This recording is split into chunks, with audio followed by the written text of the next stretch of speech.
For years now, we've seen headlines saying Iran is just weeks away from building a nuclear weapon. Just recently in the Trump White House, but also last year with Biden's Secretary of State. That was repeated also in 2023, in 2022, and back in 2021.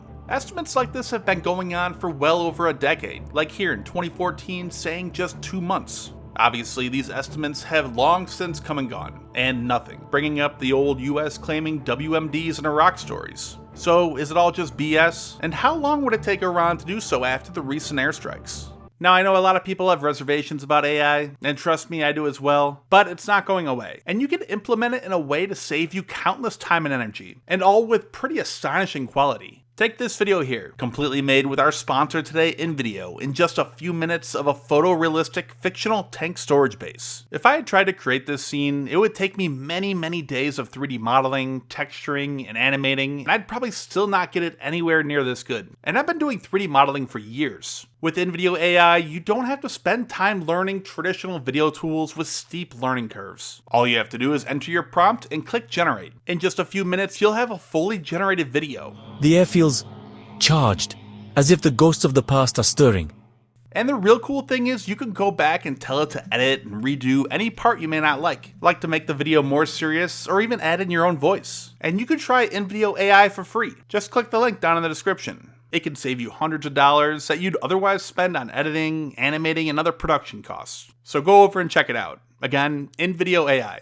The invention of nuclear weapons forever changed the world, and there's no going back. It gave the potential power for even the smallest group or nation to unleash massive devastation. After World War II, the US looked at how to prevent the spread of nuclear weapons to just anyone in the world who wanted one. The Axon-Lilienthal report in 1946 basically concluded that it was impossible to prevent the spread of knowledge of how to build nuclear weapons. The basic concepts today can even be found on Wikipedia. Instead, the focus should be on trying to control and limit the nuclear materials. For those who don't know, there's really 2 routes that a country can go if they want to build their own nuclear weapons. And just to note, this whole part will be real simplified, but those 2 are either uranium or plutonium. Uranium is great as it's natural and it's not hard to acquire, but it has to be enriched. Plutonium doesn't require any of the complicated enrichment, but it doesn't really exist in nature. You have to produce it.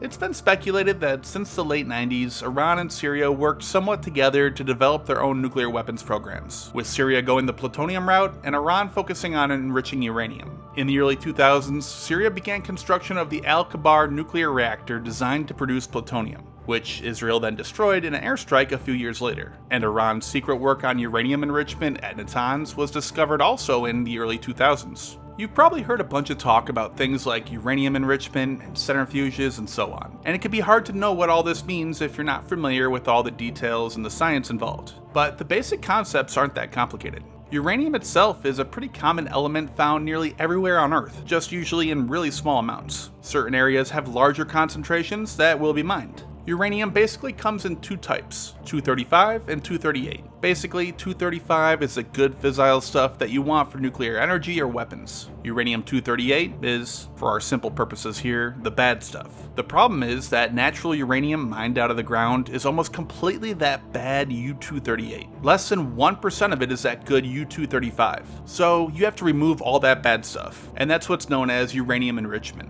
This isn't easy though. U-235 and 238 are virtually identical. Really, the only method used to separate them is their very slight differences in mass in a centrifuge. These long cylinders spin, pushing the slightly heavier U-238 to the outside and keeping the lighter 235 closer to the center. Newer designs often include a heated bottom to further separate them, forcing the lighter U-235 toward the top. But even this barely enriches it. It would take thousands of years for one centrifuge to enrich enough uranium for just one nuclear bomb. So obviously you need more centrifuges. A lot more.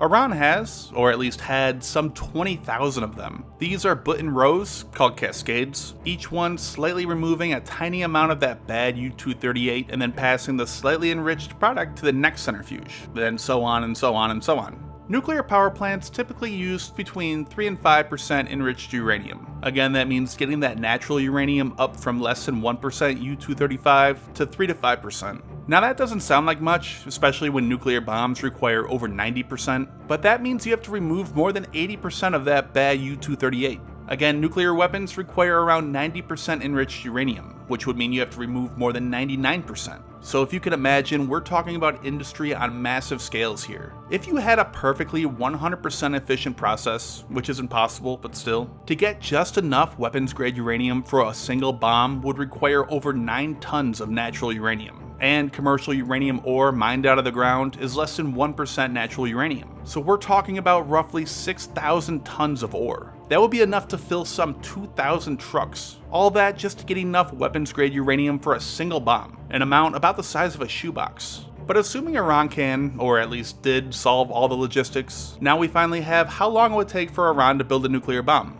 There's something called separative work units, or SWUs, in uranium enrichment that can be used to get a good idea. To get 50 kilograms of uranium enriched up to 90%, starting with natural uranium, which as I mentioned is less than 1% U-235, that requires over 10,000 SWUs. Iran has developed several different models of centrifuges that have become more and more efficient, but in 2022 their total capacity was estimated to be at some 18,300 SWUs per year. So that would imply about 7 months to have enough for one bomb. However, Iran has already enriched a lot of uranium. You've probably heard about the 400 kilograms of 60% enriched uranium in the news lately and wondering where it might be. The reason this is such a big deal is look how much less SWUs it takes if you use that 60%. It goes from over 10,000 all the way down to just over 200. And if they don't care about efficiency, it could be a lot less. With their previous SWU capacity, it could be done in just a few days. So this is where you get the estimates seen in the news about how long it would take Iran to build a bomb. It's analysts using these figures, and then politicians and news outlets often cherry-picking the more clickbait timelines for headlines. And this over time leads to readers getting sick and tired of seeing the same stories and setting fear, yet nothing ever happening. Then just seeing the same stories again and again for years.